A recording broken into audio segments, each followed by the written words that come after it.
Hi everyone, it's Fitz with a walk and talk, standing here with a beautiful backdrop on a beautiful day in the Flint Hills. Hope you're doing well.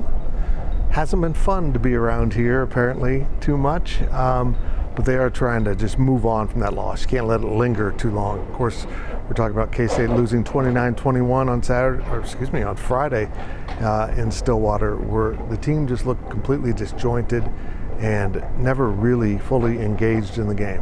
It was troubling to see. And from everyone I spoke to, whether they're players or staff or even Coach Kleiman, it sounds like Saturday when they had their team meetings and their film review here, it wasn't very fun, nor should it have been. There was a lot of fire and brimstone from Chris Kleiman, and at a level that people that have been around him haven't seen. And he knows what a failure that was. Not because it's dismissive of Oklahoma State, but his guys didn't put it on the field the way they can put it out there. And while he's eager to credit Oklahoma State, and they do get some of the credit, look, a lot of this was guys just not responding. They got some pushback early in that game at Oklahoma State, and they didn't push back.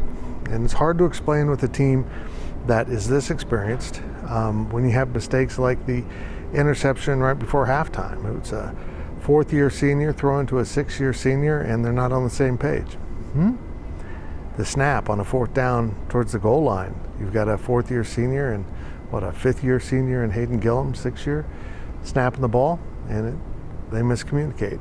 Those things really bugged Chris Kleiman, you could tell. But he also wants to move on, and they need to move on because they've got what I believe is an even bigger task at Texas Tech. The Red Raiders stumbled coming out of the gate. They lost to two really good teams, and now they've kind of collected themselves, gathered themselves with some Big 12 victories, and they're looking like a much better team, maybe the team we more expected at the start of the season, but with a different quarterback.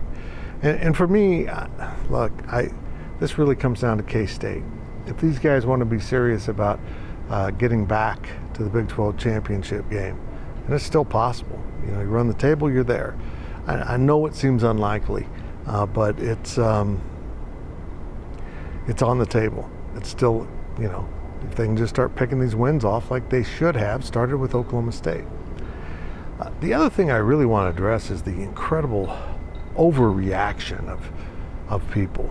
When bad things happen, you just don't give up on someone you believe in, like Will Howard.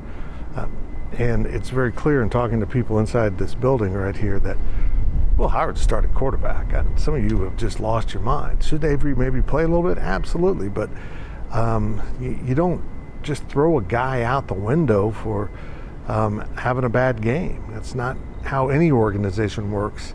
And he will admit it, that he's not played his best football this year, and Saturday or Friday was really bad, but you just don't cash it in and give up on guys like that. That's not how you build a locker room. That's not how you have leaders really believe in you. Now, I think they also learned from this, and we'll get Colin Klein on Thursday for a press conference before they leave for Texas Tech on Friday, that, look,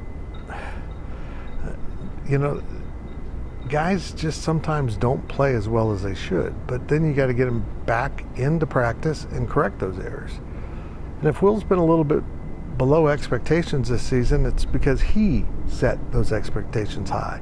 He played at an elite level, and a level that sometimes is hard to match. But I think he's going to be fine. I think they'll probably have something ready for Avery in the future to go, but K-State needs to get back to basics. And what are basics? Being physical, tackling well, winning the line of scrimmage, all things they didn't do. Now, the bad news is they might have to play at Lubbock and Texas Tech on Saturday night. Game kicks at 6 with both their starting corners injured. We'll find out more as the season goes, or the week goes, Will Lee is very doubtful. I still don't know the nature of the injury. Kind of looked like a concussion to me, but I don't know. And of course, they'll just have to go at that position as best they can. We'll find out. They're pretty, there was talk about moving some guys around, but they're thin at safety too. So now they just got to get through this period and try to find some guys that are going to play. Some young guys will get some opportunities. and mostly they just need to be better, including on special teams, which is an ongoing concern of this team. They just aren't elite in special teams right now. Talk to Seth Porter, he knows it's got to change. Well, that's it for the Walk and Talk. I'll have a lot more this week, of course. Our whole staff will at the pregame show coming up. I'll record that on Wednesday, and of course the Friday walkthrough drops on, well, Friday, as this is actually a Saturday game. Cats and Red Raiders in Lubbock, Saturday night.